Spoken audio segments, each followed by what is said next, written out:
हरि ओम। शांतं शाश्वतमप्रमेयमनघं निर्वाणशान्तिप्रदं ब्रह्माशम्भुफणीन्द्रसेव्यमनिशम् वेदान्तवेद्यं विभुम् रामाख्यं जगदीश्वरं सुरगुरुं मायामनुष्यं हरिं वन्देऽहं करुणाकरं रघुवरं भूपालचूडामणिं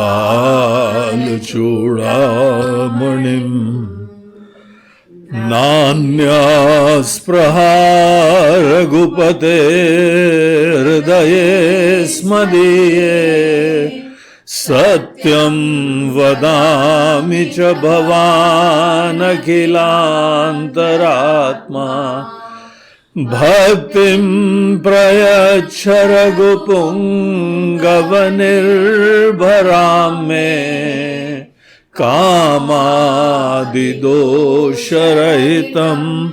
कुरु मानसं च अतुलितबलधामं हेमशैलाभदेहं दनुजवनकृशानुं ज्ञानिनामग्रगण्यम् सकलगुणनिधानं वानराणामधीशं रघुपतिप्रियभक्तं वातजातं नमामि। श्रीराम जय जय राम, श्रीराम जय राम, श्रीराम जय जय राम, श्रीराम जय जय राम, श्रीराम जय जय राम, श्रीराम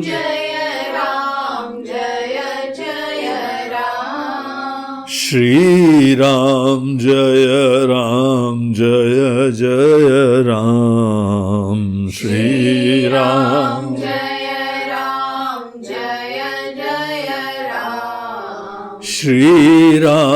श्रीराम जय जय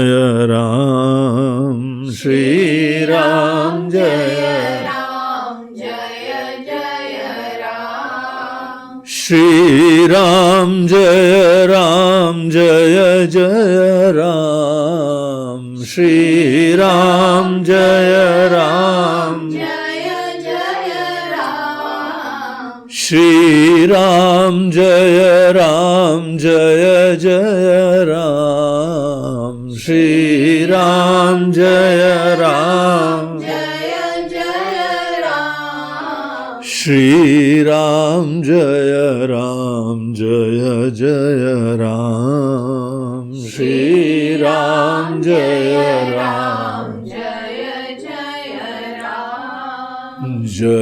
जय राम, जय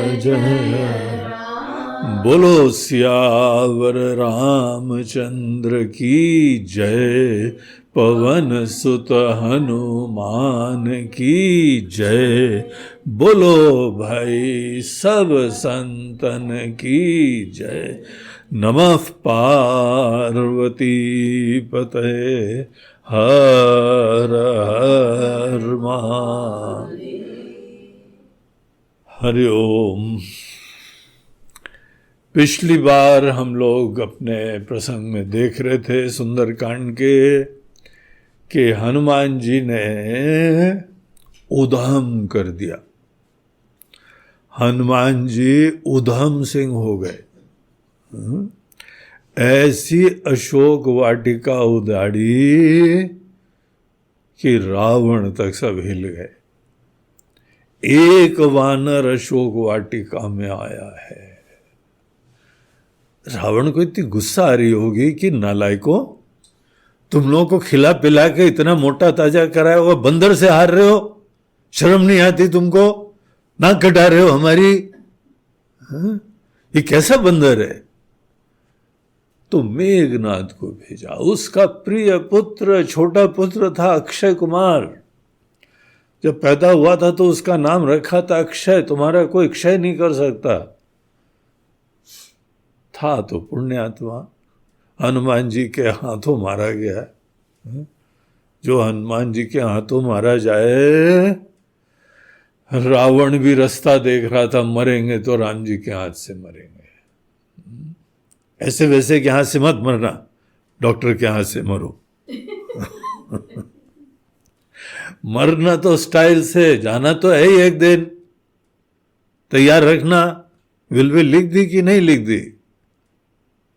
सरप्राइजेस नहीं होने चाहिए। अरे हम तो मरने जा रहे हैं, अरे क्या, ये तो पहले दिन से पता था। बाद में कुछ सुखी हुए, अमीर हुए, उसमें बोलना चाहिए अरे तो अमीर हो गए, तुम्हारी शादी हो गई, तुम्हारे बच्चे हो गए, अरे वहां पे अरे चलता है। लेकिन मरना है तो कोई अरे नहीं है, तो पहले से दिन से ध्यान है। भूल जाते हो अलग बात है। भगवान हमारे सामने कितनों को उस घट के पार ले जाते हैं। उस समय बड़े दार्शनिक हो गए, थोड़ी देर हम अफसोस मना लेते हैं और उसके उपरांत फिर अरे हमारी मरने का टाइम हो गया, पंडित जी कब मार्केश है हमारा, लटक रहा है सर के ऊपर, अरे। तो रावण को जो है बहुत ही दुख लगा था। अक्षय कुमार मर गया था। छोटा बच्चा, छोटा लड़का मर जाए, ऐसी कोई छोटी बात थोड़ी होती है। तो रावण के आप दुख के बारे में सोच सकते हैं। और फिर उसने मेघनाथ को, उसका जो है सबसे बड़ी तोप थी वो मेघनाथ, इंद्रजीत, उसको भेजा, बोला जाओ बेटा। और वो कुछ भी कर सकता था, बोला मारना नहीं, पकड़ के लाना, जैसे कि मार सकता था। हाँ, लेकिन उनके अंदर धारणा थी कि मेघनाथ तो बहुत बलवान है, मेघनाथ है वो तो। उनको पता नहीं है कि कौन आए।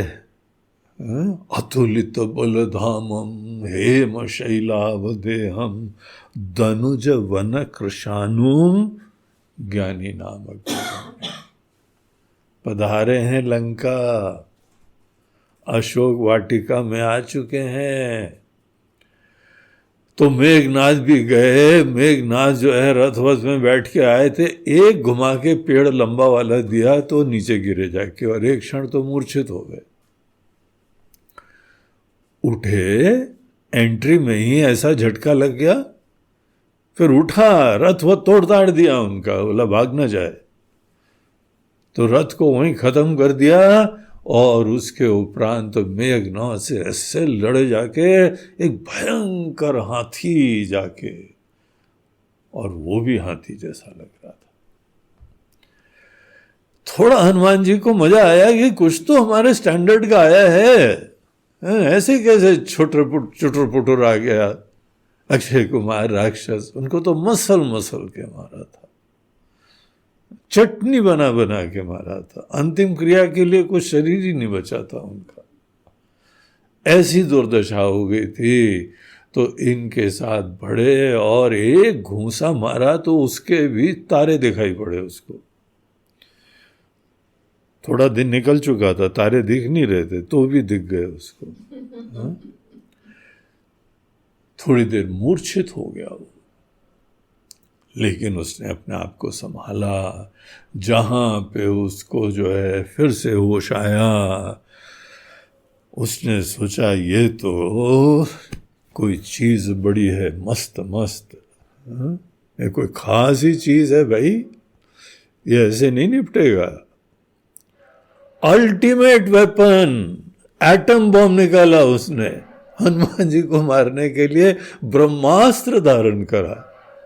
हनुमान जी को थोड़ा तो आश्चर्य लगा कि ब्रह्मास्त्र हमको मारने के लिए,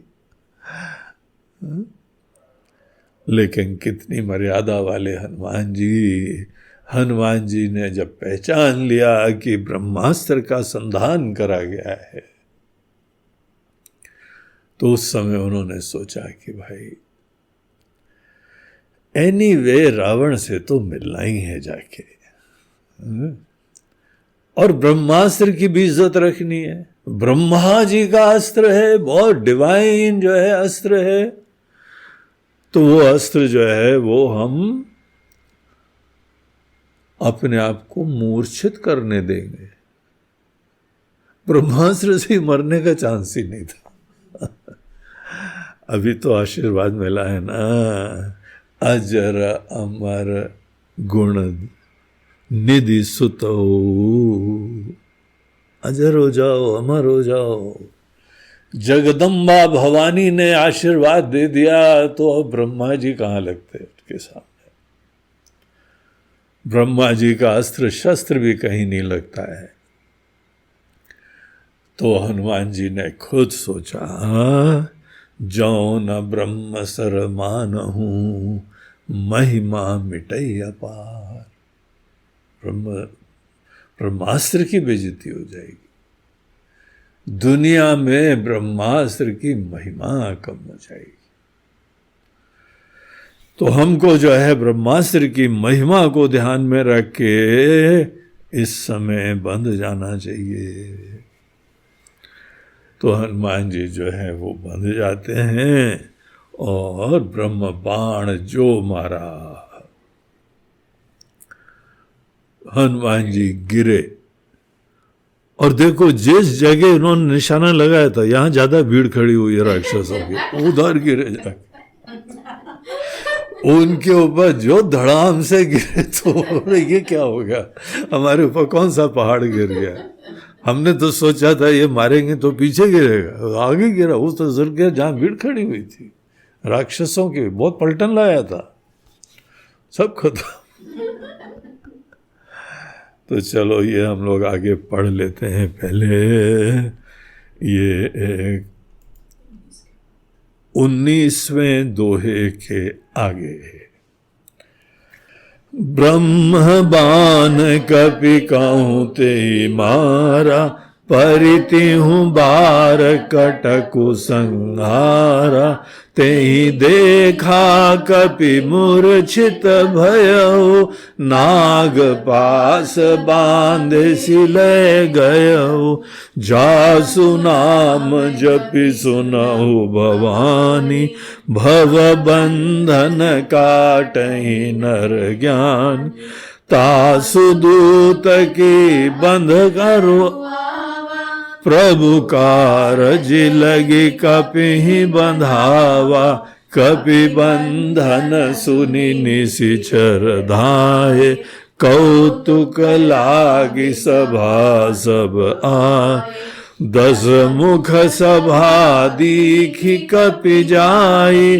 कही न जाई कछु अति प्रभुताई, कर जोरे सुर दिसिप विनीता, भ्रुकुटि बिलोक सकल देखी प्रताप न कपि मन शंका, जिमि अहि गण मऊ गरण असंका, कपि बिलोकि दशानना, बिहसा कहि दुर्बाद, सुत बद सुरति की निपुनी, उपजा हृदय विषाद सियावर, जय पवन सुत हनुमान की, बोलो भाई सब संतन की जय। ब्रह्म बाण कपि कहूं तेहि मारा, क्या बात है, ब्रह्म बाण कपि को मारा। कभी कल्पना करी, कभी किसी पुराण में सुना? बंदर को मारने के लिए ब्रह्मास्त्र का प्रयोग करना पड़ रहा है। सामान्य बंदर के लिए तो कोई प्रश्न ही नहीं है। ये जो वानर है ना, हनुमान जी है और फुल फॉर्म में है, जोश में है, इरादा ही है इनका ऐसा जो है छाप छोड़ के जाना है। रावण को भी लगे यार गलती कर दी हमने सीता जी को लाके, ऐसा। तो उन्होंने जहां मारा, परिति हूं बार कटकु संहारा, और परिति ही बार, परते ही मतलब गिरते समय कटकु संहारा। ये कटकटाने वाले राक्षस कटकु संहारा, सम्यक पार लगा दिया उन्होंने। और जहां भीड़ खड़ी थी तो उनके ऊपर पहाड़ गिरा के, उनको अंतिम समय अपने जो है ना प्रियजनों का नाम लेने का टाइम ही नहीं मिला, हाय राम भी बोलने का टाइम नहीं मिला, ऐसे दम से गिरा एक क्षण में। और उसके उपरांत ते ही देखा कपि मूर्छित भयो, सब लोगों ने देखा कि ये वानर बेहोश होके गिर गया। मेघनाथ ने भी देखा, लेकिन ब्रह्मास्त्र से मूर्छित करने के बाद भी पास नहीं जा रहा था। उसके पास एक और जो है विशेष वेपन था, जो कि किसी को बांध देता था अच्छी तरह से। नाग जैसे लपेट लेता है ना, अजगर जैसे किसी जानवर को लपेट लेता है कस के, छुड़ाया नहीं जाता है, वैसे उसके पास एक नागपाश था। तो उसने फट से नागपाश निकाला, बोला पहले पास जाने से पहले इसको बांध दो। और नागपाश मारा तो एकदम लपेटे में उसने हनुमान जी के हाथ वाथ सब बांध दिए। थोड़े से पैर फ्री थे, बाकी असली खतरा तो हाथ से था। हाथ पूरा उन्होंने बांध दिया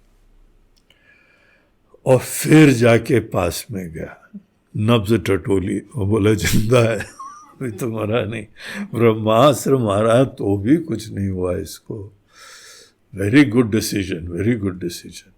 ब्रह्मास्त्र मारने का बिल्कुल उचित डिसीजन था। उस समय जब शिव जी ये कथा उमा जी को सुना रहे थे, तो जैसे आप सब सरप्राइज हो रहे हैं ना, उमा जी भी सरप्राइज हो गई। आश्चर्य कर रही थी, हनुमान जी को बांध दिया। तो शिव जी क्लैरिफिकेशन देते हैं, जा सुनाम जपि सुनहु भवानी। हे भवानी, भवानी जी जिसका नाम लेके, नाम मात्र जिसका लेके, जा सुनाम जपी, उनके नाम का जप करके, भव बंधन काटहि नर ज्ञानी। नर लोग, ज्ञानी लोग केवल नाम का जप करके जिसका भव बंधन काट लेते हैं, खत्म हो जाता है भव सागर। नाम लेते हो कि नहीं? और शुरुआत में राम नाम संकीर्तन में आके पहले बैठ गए थे कि बाद में पूछा था चालू हो गया क्या गुरुजी? तब आते हैं भी। हाँ? और बाद में जहां प्रवचन खत्म हुआ भागे, राम नाम नहीं लिया। राम नाम जरूर ले लो। और जब प्रवचन खत्म हो जाए तो ऐसा नहीं है राम नाम अब खत्म, डेली राम नाम ही वो परम मंत्र है। अगर मरने के बाद काशी ले जाए गए ना, तो कान में राम नाम ही फूका जाएगा। और पंडित जी से बोल देना मरने से पहले फूक दो कान में राम नाम, राम नाम वहां कान में सुने। आदमी अगर राम नाम का स्मरण करता है, राम नाम मतलब ईश्वर का नाम, जो सब में रमता है, जिसमें सब रमते हैं, वो राम है। इसीलिए आप जिस भी नाम से जपते हो, ईश्वर का जपना चाहिए नाम। आप शिव जी के रूप में शिव ईश्वर को याद करते हैं, कोई प्रॉब्लम नहीं। भगवान सब जानते हैं हमारी रूप है, हमारी नाम है। भगवान को कोई धर्म संकट नहीं होता है। एक सज्जन जो है पूजा में नाम जपते थे, है बोला बहुत अच्छी बात है, कितनी बढ़िया बात तुमने आदत डाली हुई है, नाम जपते हो। बोला कौन सा मंत्र जपते हो?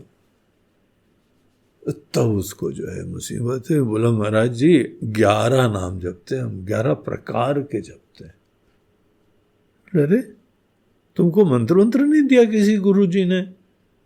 तुमने पूछा नहीं किसी से कि कौन सा मंत्र जपना चाहिए? दुनिया भर के मंत्र जपने के कंफ्यूजन से निजात प्राप्त करने के लिए ही किसी महात्माओं के पास जाके उनसे मंत्र लेना चाहिए। और तुम 11 मंत्र जप रहे हो। बोलते नहीं वो गुरु जी का तो लिया हुआ है, वो पहले जपते हैं। फिर अरे गणेश जी का भी जपना पड़ता है। कई बार गणेश जी का पहले जप लेते हैं, क्योंकि जप में जो विघ्न आने हैं ना, वो गणेश जी निपट लेते हैं। विघ्न विनायक है।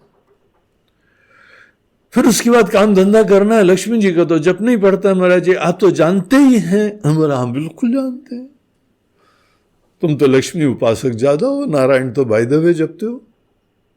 घूमते फिरते सपना भी देखना, प्लानिंग भी करना, चेष्टा भी करना, सब लक्ष्मी जी आओ, लक्ष्मी जी आओ, लक्ष्मी जी आओ। कभी बोला नारायण आओ? महाराज जी तो साथ ही साथ रहते हैं ना, इसीलिए उनका नहीं है। अच्छा लक्ष्मी जी का मंत्र जप लेते हैं, और सरस्वती जी का भी जपते हैं, फिर गुरु जी का भी जपते हैं, और हनुमान जी का तो जपते जपते बहुत बल प्राप्त होता है उनसे। और उसने 11 लोगों के जपा है, नाम बताया, और सबका एक एक माला करते हैं। सबका एक, किसी को हम जो है लाइटली थोड़ी लेते हैं, किसी से पंगे नहीं लेना चाहते हम। ये देवता लोग ठहरे, देवताओं से पंगे नहीं लिए जाते। हम बच्चों को ही बताते हैं देवताओं से पंगे मत लेना, वो लोग बहुत ज़्यादा शक्तिशाली होते हैं। कृपा करना हो तो बहुत कृपा करते हैं, मुसीबत करना हो हम तो भुक्तभोगी हैं भैया, इसीलिए तो 11 जप रहे। बहुत पीड़ा देते हैं कई बार, किस्मत ही फूटी हो जाती है, ऐसी मुसीबत करते हैं। तो हमने बताया कि तुमको गुरुजी ने जब मंत्र दिया था कुछ बताया था? अरे महाराज जी बहुत भीड़ शादी थी, बहुत सारों को निपटाना था, हमको फटाफट जल्दी निपटा दिया। बोला गड़बड़ कर दिया। ज्यादा भीड़ वाले गुरुजी से मंत्र मत लिया ना, अगली बार दूसरों को बता देना, अपने बच्चों को भी बता देना। जो गुरुजी शिष्य के बाद 2 मिनट बैठ के समझा नहीं सकते, उनके द्वारा दिया हुआ मंत्र कैसे तुमको बेड़ा पार करेगा? एक बहुत बड़ा सीक्रेट तुमको जो है पता ही नहीं लगा। क्या सीक्रेट? बोलते हैं तुम्हारे जो गुरुजी के द्वारा दिया हुआ मंत्र होता है, जो भी हो, शिव जी का हो, राम जी का हो, हनुमान जी का हो, माता जी का हो, इष्ट देवता को ईश्वर बताने का ये ज्ञान, ये भाव। देखो हम लोग के वहां बहुत सारे देवता लोग हैं और ईश्वर के भी अनेकों अवतार हैं, लेकिन ईश्वर कितने? ईश्वर तो एक ही है ना। और जितने देवी देवता हैं सब ईश्वर का भजन करते हैं। ईश्वर को कहा जाता है देवाधिदेव, सब देवताओं के देवता है। सब देवता उन्हीं की सेवा कर रहे हैं, उन्हीं से बल प्राप्त कर रहे हैं। इसीलिए अपने इष्ट देवता को ईश्वर देखना चाहिए। और अगर तुम्हारे भगवान भी अभी तक बड़े नहीं हुए हैं तो तुम खाक बड़े होगे। ईश्वर को भी तुमने दूसरे देवताओं की लाइन में खड़ा करा हुआ है, शर्म नहीं आती तुमको? गणेश जी का भी करना है और इनका भी करना है और इनका भी करना है, उनका भी करना है, और फिर हमारे भी इष्ट देवता का भी करना है। लिया ज्ञान है। जब हम अपने इष्ट देवता को ईश्वर देखते हैं, इसका मीनिंग समझो, बहुत इंपॉर्टेंट है। ईश्वर देखने का मतलब है सब देवताओं के स्वामी, सब देवताओं के आधार, सब देवताओं के देवता, देवता जिसकी सेवा कर रहे हैं, देवता जिससे शक्ति प्राप्त कर रहे हैं, देवता जिसके ही आज्ञा से पालन करते हैं सब। और देवताओं को जो है ना, भगवान बहुत स्ट्रिक्ट हैं, कोई संडे ऑफ नहीं मिलता है। ये थोड़े दिन जो है ना, भगवान विष्णु जरूर जाते हैं पाताल लोक में चातुर्मास में, तो शिव जी कमांड में होते हैं, लेकिन ऐसा नहीं है देवता लोग को छुट्टी हो जाती है। देवता लोग शिव जी के अधीन हो जाते हैं। अगर देवता लोग काम करना बंद कर दे तो हवा कौन चलाए, अग्नि कौन चलाए, पानी कैसे बरसे, ये सब देवताओं का काम हो रहा है। प्रकृति के जितने कार्य होते हैं उसके पीछे जो चेतन शक्ति है, जो चिन्मय तत्व है, वही देवता होते हैं ना। इसीलिए देवता जो है वो सोते नहीं है, सतत। आप सोचो, भगवान कितने बड़े डिक्टेटर हैं क्या? एक दिन भी देवताओं को ऑफ नहीं देते। बोलते हैं नहीं, भगवान को जबरदस्ती नहीं करते हैं। भगवान के प्रति देवताओं को बहुत आदर है, स्वेच्छा से करते हैं। अब आपके पास चॉइस है कि अनेकों प्रकार के सेवकों का सबका नाम लेते रहो या भगवान का नाम ले लो। आप अगर अपने इष्ट देवता को ईश्वर देखते हैं तो एक ही बार में सब देवता खुश हो जाते हैं, क्योंकि आप देवताओं के स्वामी का भजन कर रहे हैं। जिन परमात्मा के लिए देवता सतत सेवा करते रहते हैं, रत रहते हैं, अब ऐसे भगवान का अगर नाम जपो, आप सोच लिए देवता लोग कितने खुश होंगे। सब देवता लोग। ये ट्रिक है, ये रहस्य है, ये जानना परम आवश्यक होता है। नहीं तो आदमी के अंदर 10 प्रकार के मंत्र जपो तो मन के अंदर शांति नहीं होती, अशांति होती है, विक्षेप होता है, एकाग्रता नहीं होगी, धारणा नहीं होगी, ध्यान नहीं होगा। धारणा, ध्यान, समाधि, ये क्रम होती है। उसके लिए एक चीज में धारणा, योग शास्त्र आपने कभी सुना है, पढ़ा है? उसके अंदर अष्टांग योग में पतंजलि महर्षि जी बोलते हैं, मन को शांत सुंदर बनाने के 8 अंग बताते हैं तुमको।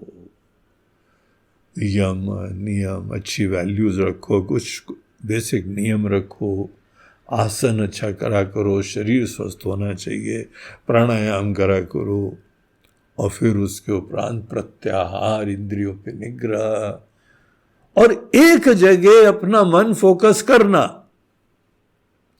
एक देश बंधा धारणा, एक चीज में अपना मन को फोकस करो। और तुम्हारे पास 10 तो जो है देवता है, एक चीज में कैसे करोगे?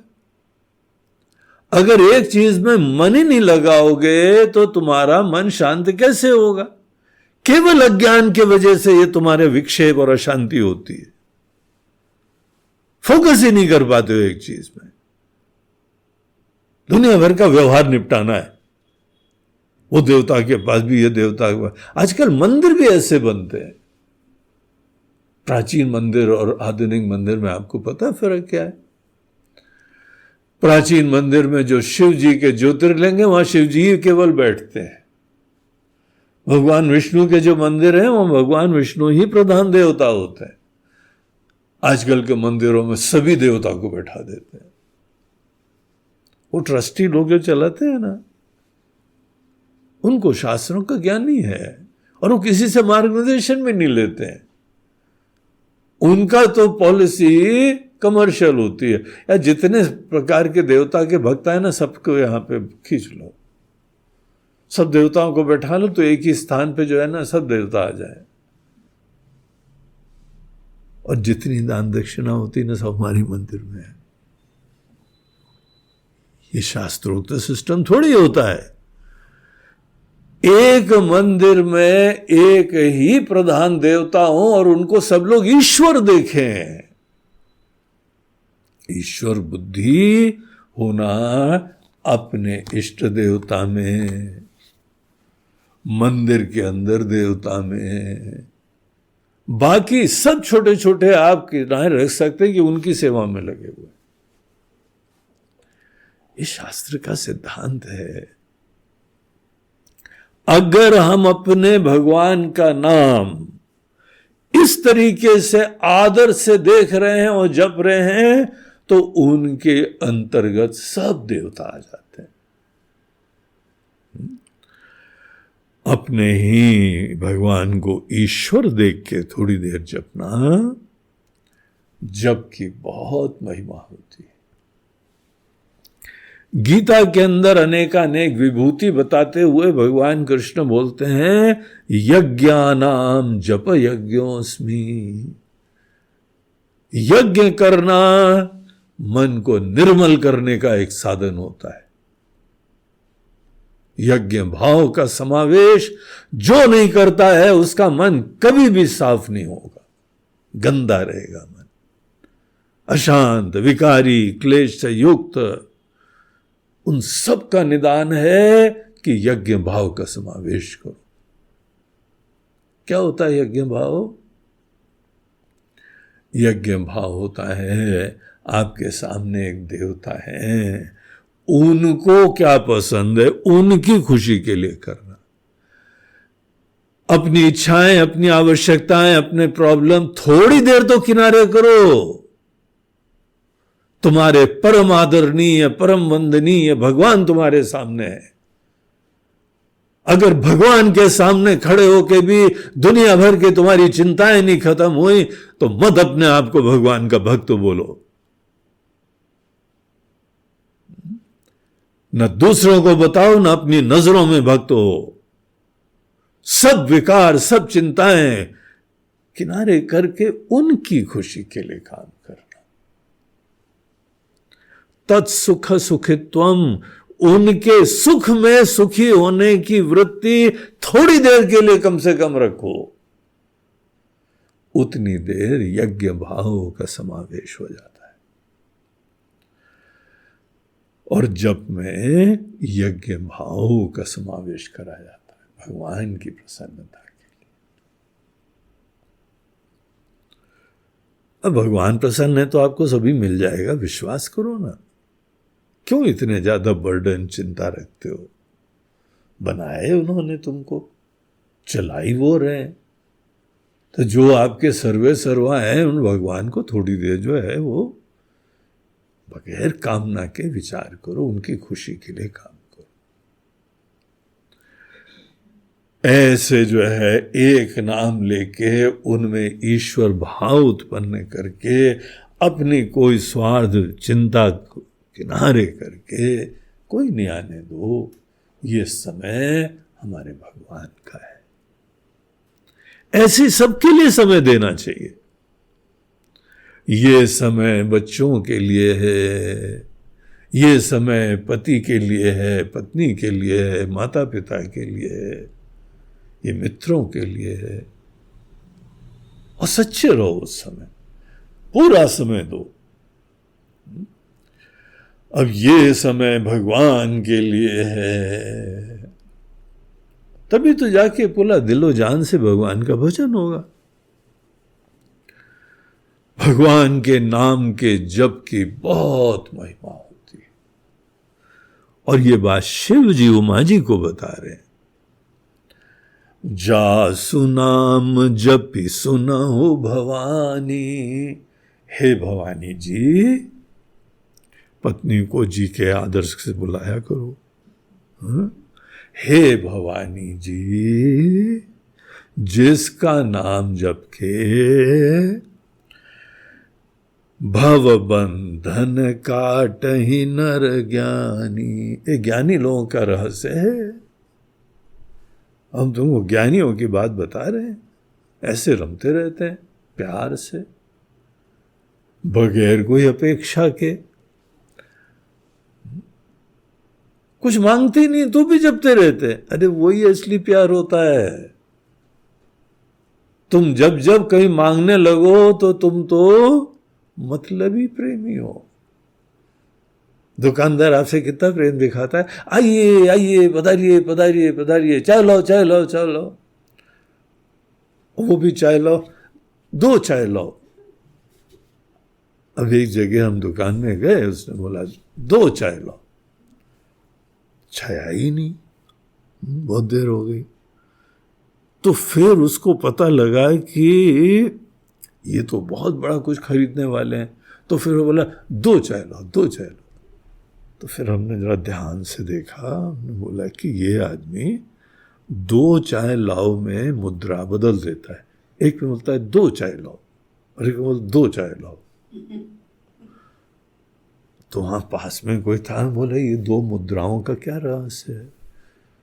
बोलते हैं एक नाटक है, 2 चाय मत लाओ, 2 चाय ले आओ। कितना प्रेम दिखाता है दुकानदार। आपको कभी लगता है ये बहुत प्रेमी, अच्छा, कितना अच्छा दुकानदार है।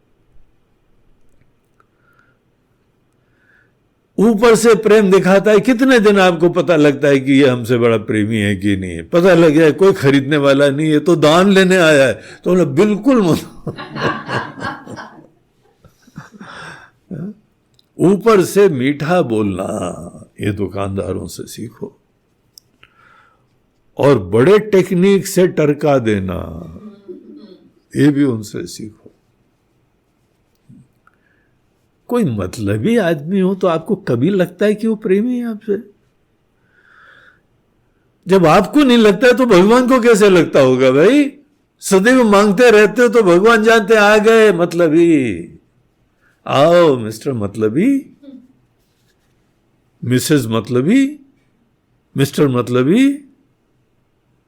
अब ये सब स्त्री पुरुष लोग मतलबी भगवान को कोई झांसे में नहीं आते। भगवान मुस्कुराते रहते हैं, नाटक करो जाओ यार तुम चलो। और मतलबी भक्तों के पास बड़ी लंबी लिस्ट दी जाती है, ये भी देना ये भी देना ये भी देना। और जो सच्चे प्रेमी होते हैं उनको कोई लिस्ट नहीं दी जाती। उनके लिए भगवान बोलते हैं पत्रम पुष्पम फलम तोयम यो में भक्त्या प्रयच्छति। तुम पानी डाल दो, जल दे दो, पत्ते डाल दो, फूल डाल दो, जो आराम से सुलभ हो। देने से भावना भी व्यक्त होती है, इसीलिए कुछ ना कुछ दो, भाव की अभिव्यक्ति करो। लेकिन कोई मतलब नहीं। जब मतलब नहीं होता है ना, तो हम किसी चीज की सुंदरता देखते हैं। वंदना इसलिए करी जाती है क्योंकि भगवान सुंदर हैं, महान हैं, अच्छे हैं। क्या इतना देख के तुम नाम नहीं जप सकते हो? बगैर कामना के, बगैर इच्छा के, केवल भगवान की महानता को देखते हुए नाम जपने से यज्ञ होता है और मन निर्मल हो जाता है। थोड़े दिन ट्राई करो, चातुर्मास में ट्राई कर लो थोड़े दिन। नहीं जमे तो उसके बाद चातुर्मास के बाद फिर से कामना कर लेना, अपनी मन है ना, कर लेना जो भी करना। वैसे बड़ी आदत पड़ी हुई है, सपने मांगते रहते हो, जगते हुए मांगते रहते हो, मांगी लाल बने हुए हो। तो थोड़े दिन पूरा कोशिश करके कुछ नहीं मांगना है, भगवान की सुंदरता देख के जपना है, तब जप होता है। और ऐसे जप से शिव जी भवानी जी को बताते हैं भव बंधन काटहि नर ज्ञानी। भव बंधन, सबसे बड़ा दुनिया का बंधन भव बंधन होता है, सबसे बड़ा रोग होता है, खत्म ही नहीं होता है। मनुष्य जीवन मिला लेकिन सदैव मांगते रहते, कुछ और बनना है, कुछ और बनना है, कुछ और बनना है।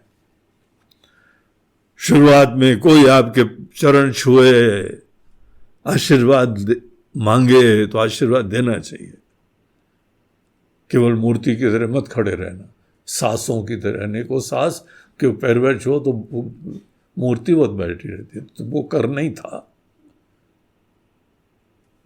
करना ही है तो करो, उसमें आशीर्वाद देने कोई फॉर्मेलिटी थोड़ी होती है, नहीं दें तो भी करो, ऐसे नहीं मुंह बाए हुए खड़े रहो, बड़े प्यार से आशीर्वाद।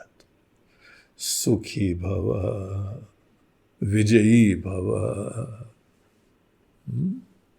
जो भी उसको आवश्यक है, उसकी आकांक्षा है, उसके लिए प्रार्थना करो। तुम धनवान हो जाओ, तुम विजयी हो जाओ, तुम पास हो जाओ, तुमको जो है यश प्राप्त हो जाए, कीर्ति प्राप्त हो जाए, जो भी आशीर्वाद जरूर देना चाहिए। और सब आशीर्वाद में होता है एंड में सिंपल एक ही चीज जोड़नी होती, भव, सुखी भव। उसकी जो जरूरत है वो देखो, पास होना है, पास भव, जो भी करना है तो भव जोड़ दो, आशीर्वाद हो गया। और जो किसी के चरण स्पर्श करता है, आशीर्वाद नहीं देता है, उसको पड़ता है पाप। उसके पास से वो चीज चली जाती है, यश खत्म हो जाता है, कीर्ति खत्म हो जाती है, धन खत्म हो जाता है, पाप से ये सब झमेले होते हैं। पाप बड़ा भयंकर होता है, सब चीजें खत्म कर देता है। तो आशीर्वाद जरूर दो, ये मर्यादाएं होती हैं, शिष्टाचार होता है। लेकिन फिर थोड़ा विचार करो, हम बचपन से आशीर्वाद देते आ रहे हैं सदैव, तुम ये हो जाओ, तुम वो हो जाओ, तुम ये हो जाओ। हम भगवान से ही मांगते रहते हैं, भगवान अब हम ये हो जाएं, अब वो हो जाएं। कभी सोचा है इसके बारे में, कब तक होना है? और नहीं होते तो बेचैनी होती है।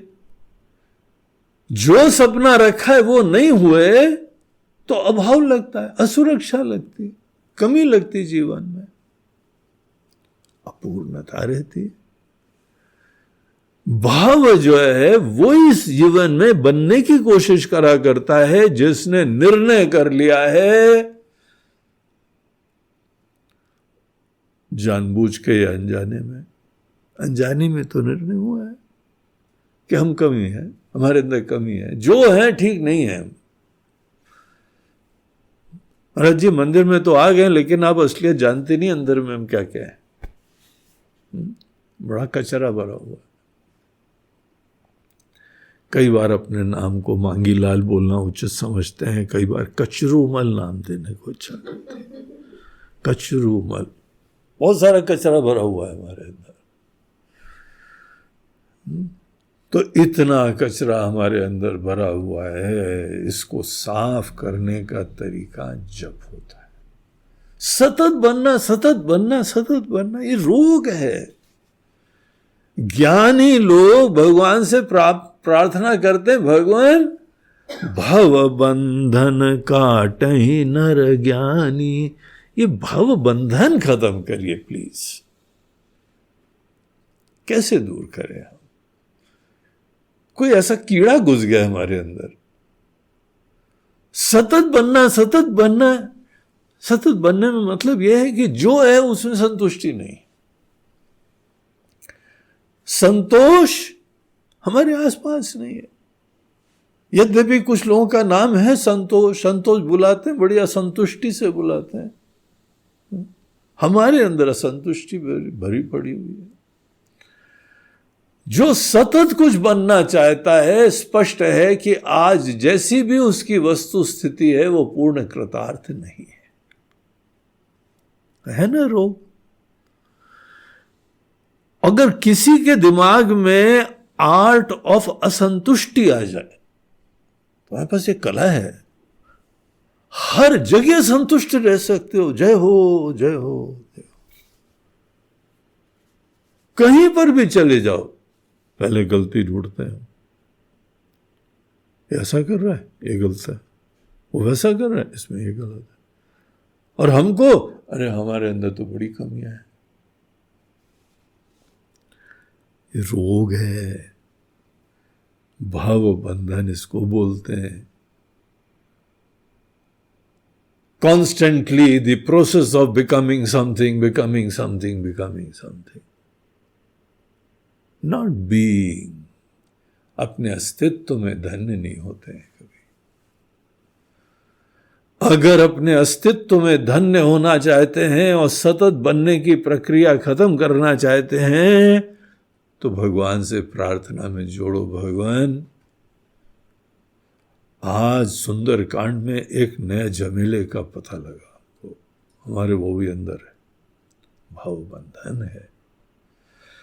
भव बंधन काटहि नर ज्ञानी। जो बुद्धिमान नर हैं, जो ज्ञानी हैं, वो लोग भव बंधन को दूर करने के लिए प्रार्थना करते हैं। देखो, जीवन में जो भी चाहा है वो हो गया है, अब ये चाहोगे तो ये भी हो जाएगा। कहानी चालू होती है तुम्हारी चाह से। हमारी चाह तीव्र होनी चाहिए, और केवल चाह है इससे काम नहीं बनता है, तीव्रता से चाह है जो वो काम बनता है। भव बंधन भी तीव्र उत्कंठा होनी चाहिए, तब जाके भव बंधन भी दूर करने के लिए भगवान रास्ता निकाल देते हैं। और ऐसे कार्य के लिए जब साधना बहुत बड़ी होती है, जब से आदमी भव के सागर भव बंधन काट देता है, सबसे ट्रिकी, जिसका नाम लेके भव बंधन खत्म हो जाता है। तासु दूत की बंध तरु आवा। ऐसे राम जी का दूत, राम जी का नाम ले लो तो बंधन खत्म हो जाता है। मतलब ईश्वर का नाम, आप अपना मंत्र मत बदल देना। हाँ जी, हम तो शिव जी का जपते हैं। अरे शिव जी तो हनुमान जी का ही मूल तत्व है। शिव जी तो राम जी के इष्ट देवता हैं।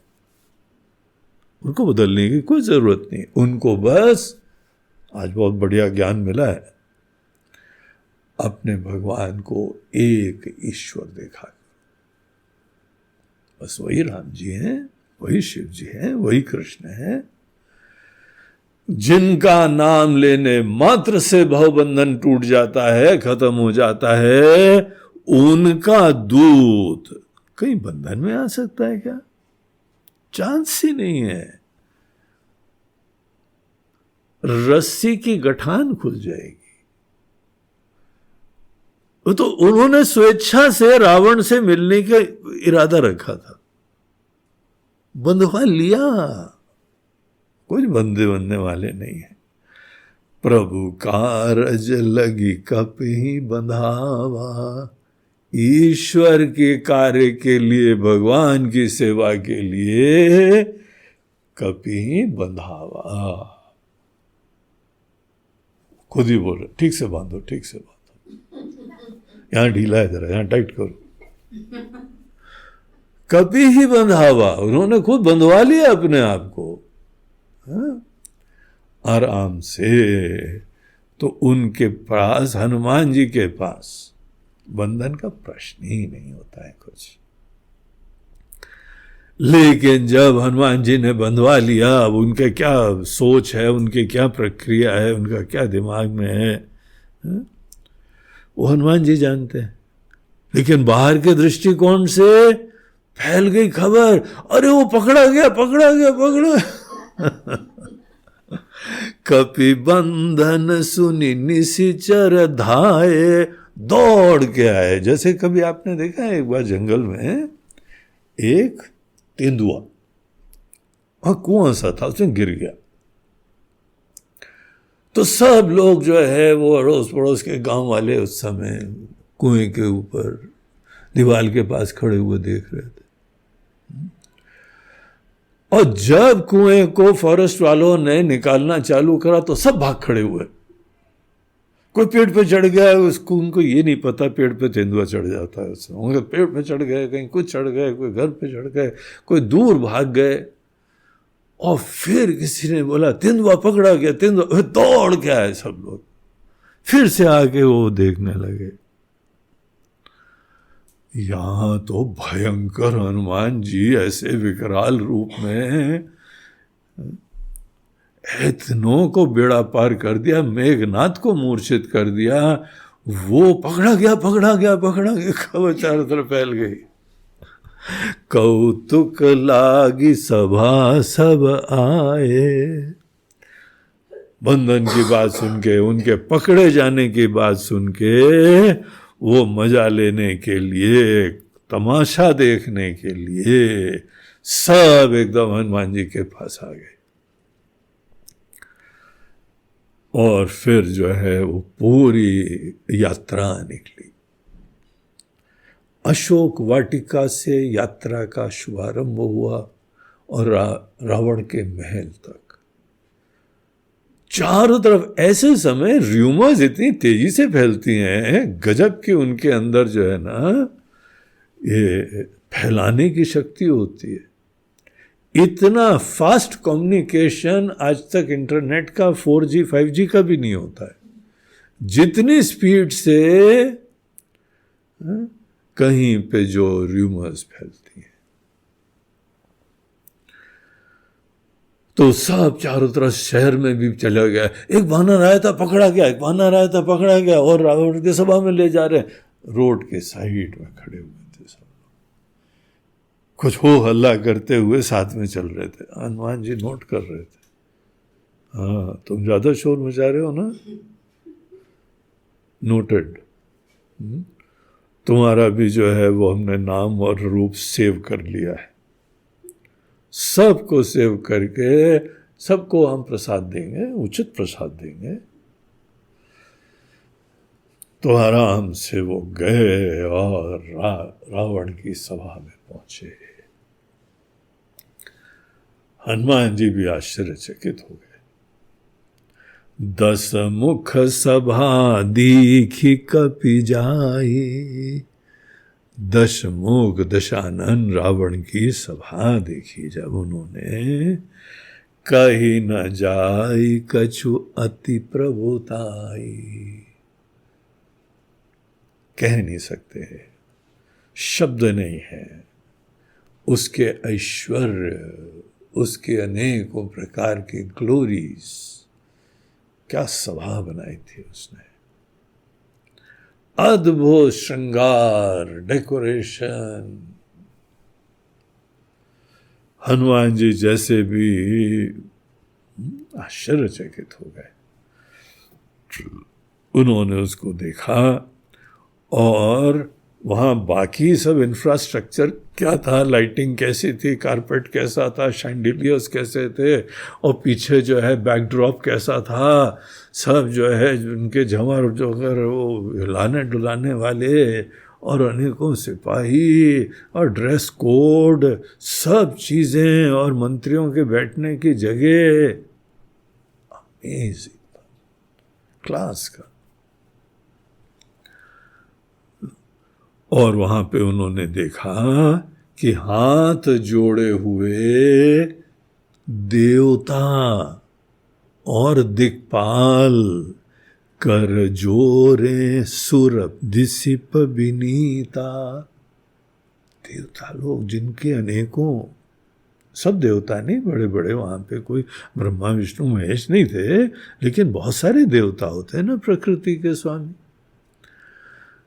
तो अनेकों देवता लोग वो हाथ जोड़ के रावण की सभा में खड़े थे। दिक्पाल, दिक्पाल होते हैं 8 दिशाओं के देवता। 8 दिशाओं के देवता होते हैं, 4 मुख्य होते हैं उत्तर दक्षिण पूर्व पश्चिम और 4 इनके बीच बीच में भी होते हैं। तो सब मिला के देवता लोग, दिक्पाल, वो भी वहां दिखाई पड़े। वहीं पे उनकी हाजिरी लगी हुई थी और बड़े विनीत, बड़े हाथ जोड़ के विनम्रता से खड़े थे। कर जोरे सुर दिसिप विनीता, दिसिप मतलब दिशाओं के पालन करने वाले, दिसिप दिक्पाल। और सब रावण के ऊपर ताक रहे थे, सबका फोकस इधर उधर दाएं बाएं नहीं देख सकते हैं, सब रावण की शक्ल देख रहे थे। और वो भी उसकी भ्रुकुटी देख रहे थे। भ्रुकुटी एक बार उठ गई किसी की दिशा में, उसको जो है पॉटी आ जाती थी। सब भयंकर आतंकवादी था, कहीं उनके लिए कोई बात न कर रहे। इशारों इशारों भ्रुकुटी बिलोकत सकल सभी था, सब डर के मारे सभीत। भ्रुकुटी विलोकत, देखी प्रताप न कभी मन शंका। उनका प्रताप, ये सब ऐश्वर्य देख के हनुमान जी के मन के अंदर कुछ चिंता, डर और कुछ नहीं। उसके पूरे इंटीरियर्स का, डेकोरेशन का ऑब्जेक्टिव प्रभाव डालना होता है, डरा देना होता है। तो वातावरण भी हो, लोग भी हो, उनकी बातें भी हो, सब मन को डरा देने वाली होती है, उसका प्रभाव देखने का होता है। लेकिन न कपि मन शंका, इनका मन अशंक था, निर्भीक था। शिव जी को एक दृष्टांत याद आता है, बोलते हैं ऐसा लग रहा है भवानी जी, जिमे अहि गिन अहि गन माहु गरुड़ असंका। जैसे सांपों के बीच में गरुड़ जी खड़े हो। गरुड़ जी तो सांप वाप मार देते हैं, खा जाते हैं। बड़ी बड़ी चीलों को देखो, एक का नाम ही है crested serpent eagle. Serpent eagle, उसको स्पेशली नाम दिया गया, उसको सबसे टेस्टी लगता है सांप। जिस जगह ज्यादा जो है सांप वाप हो, वहां पे सरपेंट ईगल को इनवाइट कर लेना चाहिए। उनको लाके वहां छोड़ दो, थोड़ी देर में सब साफ कर जाएगा, चुन चुन के। तो जो ऐसे जो है वह गरुड़ फैमिली के होते हैं, ये सब चील, बजर्ड्स, हैरियर्स, केस्ट्रल्स, ये सब जो होते हैं अनेकों प्रकार होते हैं चीलों के फैमिली के। कोई डरते नहीं है। सांपों के बीच में जैसे निडर होके एक गरुड़ खड़ा हुआ है, ऐसे हनुमान जी सब राक्षसों के बीच में खड़े हुए। जैसे गरुड़ इनको खत्म कर देता है, वैसे हनुमान जी को जब भी चाहे मसल दें, पकड़ लें। ज्यादा कोई टैटे कर रहा हो तो उधर ही ऊपर गिर जाएं, उनकी नानी याद आ जाए। सब इस प्रकार से तो हनुमान जी के अंदर डर का नाम और निशान नहीं होता है। और ऐसे हनुमान जी का जो डेली भजन करता है ना, उसके अंदर भी डर खत्म हो जाता है। कैसा भी डर हो, डर सदैव अज्ञान से होते हैं, ना समझी से होते हैं, लेकिन घुस जाते हैं, वो बैठ जाते हैं अंदर। इनको फोबियाज बोलते हैं।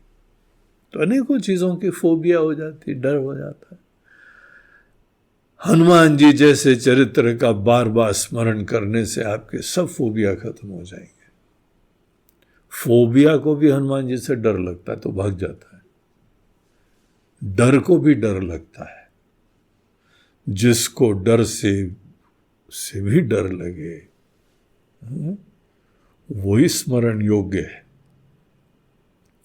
तो ऐसे हनुमान जी वहाँ सभा में खड़े होते हैं और जिस समय रावण के सामने हनुमान जी को प्रस्तुत करा गया, कपि बिलो की दसानन बिहसा कही दुर्बाद।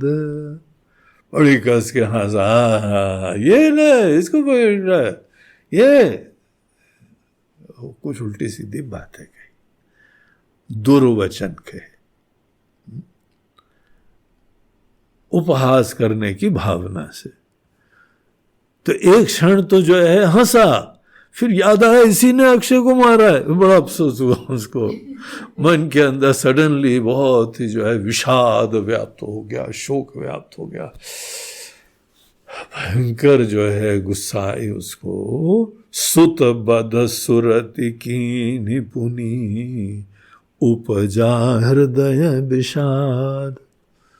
तो ऐसा उसको शोक हुआ, विषाद हुआ, गुस्से के मारे फिर हंसना हंसना छोड़ दिया। वो हंसने का ऑब्जेक्टिव था केवल अपने आप को निडर बताना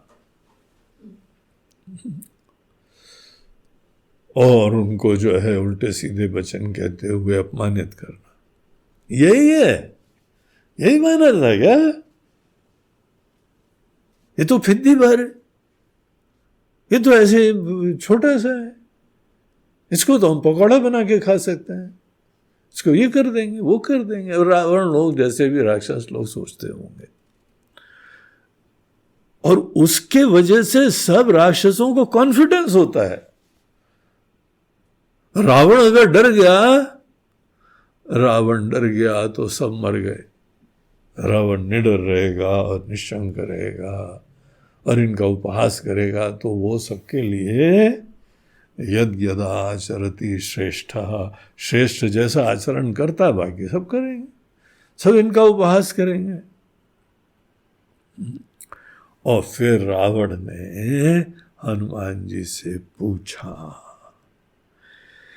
ये प्रसंग जो है ना हनुमान जी और रावण का जो वार्तालाप हुआ है, आपको हम विशेष रूप से निवेदन करेंगे कि पूरी एकाग्रता से, पूरे श्रद्धा भक्ति से इस संवाद को सुनना, इस चर्चा को। रावण ने क्या प्रश्न करे और हनुमान जी ने क्या उत्तर दिया, तो वो फिर हम लोग अपने नेक्स्ट सेशन से चालू करेंगे। श्री राम जय जय राम, श्री राम जय राम, श्री राम जय जय राम, श्री राम,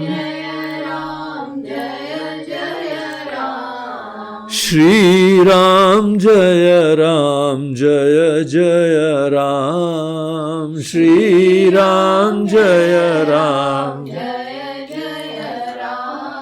श्री राम जय जय राम, श्री राम जय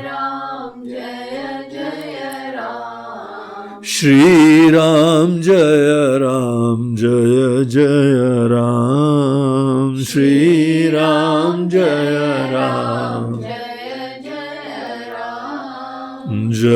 जय राम, जय जय।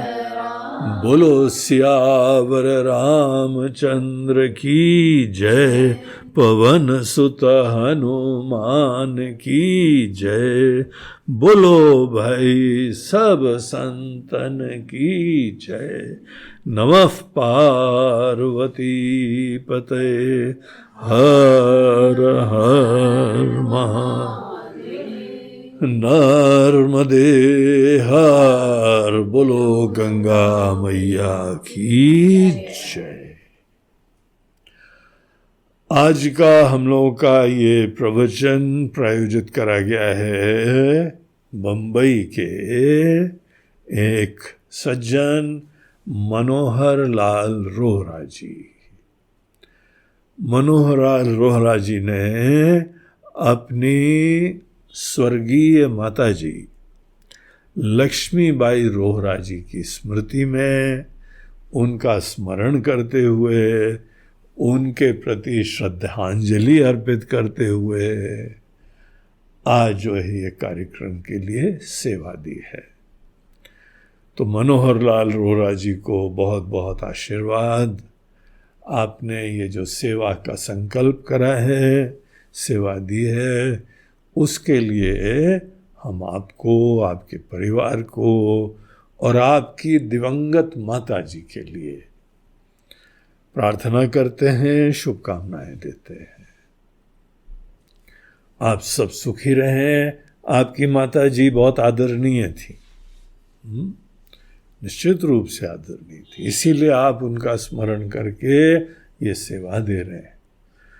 जो उनके द्वारा स्थापित आदर्श थे, आप उनका पालन करें, उससे वो और सुखी हो जाएंगे।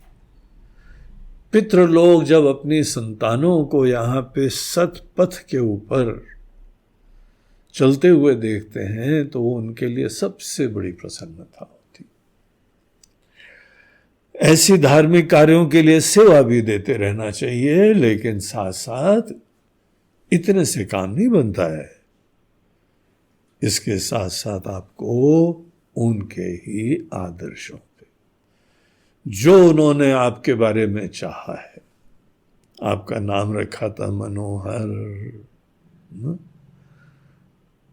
तो जो सबके मन को प्रसन्नता देता है, सबका मन हर लेता है, उसका नाम है मनोहर। आप सबको आनंद दीजिए, जहाँ रहें, परिवार को आनंद दीजिए, सब लोगों को, रिश्ते नातों को आनंद दीजिए, दुनिया को आनंद दो। आनंद देने का जो मजा है ना, बड़े विरले जानते हैं, और जो जानते हैं वो बहुत अमीर होते हैं। असली धन उन्हीं के पास होता है। तो अपने नाम की सुंदरता, अपने माता पिता ने जो सुंदर नाम दिया था, उसको स्मरण करके सतत उनके आशीर्वाद के पात्र बने रहिए। हरि ओम।